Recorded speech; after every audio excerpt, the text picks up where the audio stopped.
My video or thought today is actually around anxiety, which is quite a raw subject for me. I have suffered with anxiety for a really long time. I've largely got over that with mindfulness and meditation, but it doesn't take away that when I'm going through a challenging time in life, things can feel really out of control and anxiety kicks in.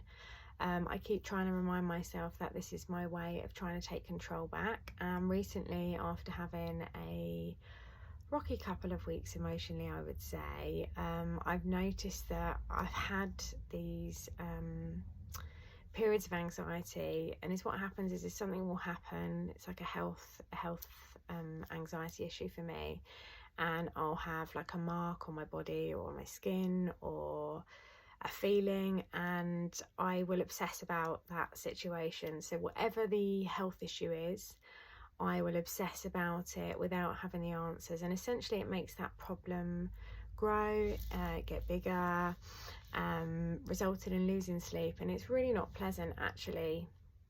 So I use mindfulness and meditation and journaling as techniques to get out of this. And the reason I wanted to share this video is I've come on quite a journey myself, and I haven't really wanted to talk too much about anxiety when I'm in that vulnerable state, but revisiting it, because it happens, we largely get over things, but things arise and we do have to face them again, and it's just having the tools to know how to get out of this. And me speaking about this today is one of those things. So if you think about what comes up for you and why it is that makes you so scared, what makes you so fearful, and where is the root of this coming from? Now, for me, it stemmed around a lot of unsettlement in my life. So having the control over the health issue was much easier. But that aside, the anxiety still does rise, and this happens for all of us. We can have these fears and worries, and when they present themselves, it's really not pleasant, and it can feel quite a lonely place to be if you don't feel comfortable in talking about whatever has come up for you, making that anxiety just kind of simmer. But sharing this with someone, talking about it, writing it down, whatever it is for you, just really try and work through it, because on top of the anxiety, you've got the issue itself, whatever the issue is.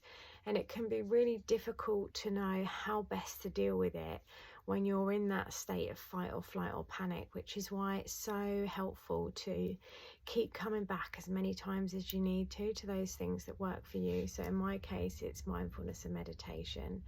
So I'm reminding myself just to come back to those practices, take some time out, and as many times as I need to revisit, coming back to the moment.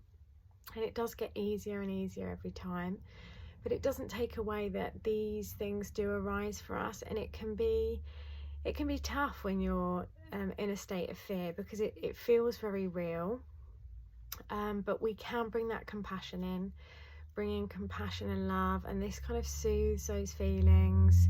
It supports you in these tough times, and just know that anxiety won't last. So if you feel that you relate to anything I've just said, please know that it doesn't last forever, and the best way to manage these feelings is just to show yourself compassion, be present, and also share this problem with someone. Talk to someone about how you're feeling.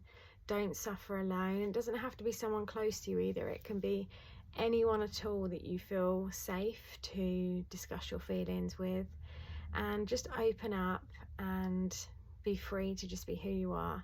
And eventually, when we kind of make this space, it removes all these patterns and these layers around us, and it does get a bit easier. So I wanted to share that, because after revisiting a few anxious bouts myself again, I did unravel those patterns, but it doesn't take away that awful feeling that can take over if we don't manage it. So knowing that mindfulness and meditation has helped me, I'm really passionate to put that out there as something that can make a huge difference. But whatever works for you, but just don't suffer alone, and know that it won't last forever.